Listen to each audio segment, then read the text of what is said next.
বাংলাদেশের মানুষ জানে এনায়তপুর থানার পুলিশকে আমরা মেরেছি।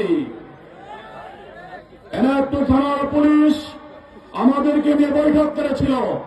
তিনি বলেছিল, হুজুর আপনাদেরকে দেখে আমরা ভয় পাই। আমি সেদিন বলেছিলাম, কেন? আপনাদের কাছে যে মেসেজ আছে আমরা পুলিশকে মেরেছি, এই মেসেজ ঠিক নয়।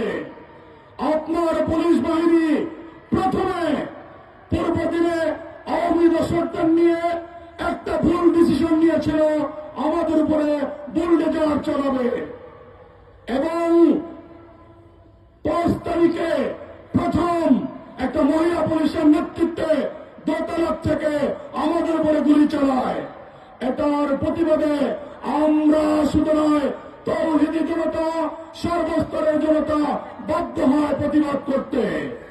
সেই প্রতিবাদের কারণেই 17 জন পুলিশকে জীবন দিতে হয়েছে। কিন্তু আমার এনায়তপুরের 4টা তাজা প্রাণ শাহাদাত বরণ করেছে। আমি আজকে মঞ্চ থেকে বাংলাদেশের পুলিশ বাহিনীকে দীপ্ত কণ্ঠে জানিয়ে দিতে চাই, সেদিনের সেই সময়কে ভুলে যান। আগামী দিন ইসলামের দিন, বাংলাদেশ খেলাফত মজলিসের দিন, খেলাফত রাষ্ট্রের দিন। অতএব মুসলমান হিসেবে আগামী দিনে নৈতিক দায়িত্ব নিয়ে আপনারা আপনাদের দায়িত্ব পালন করবেন। আপনারা আমাদের সাথে থাকবেন, আপনারা আপনাদের সাথে থাকবো।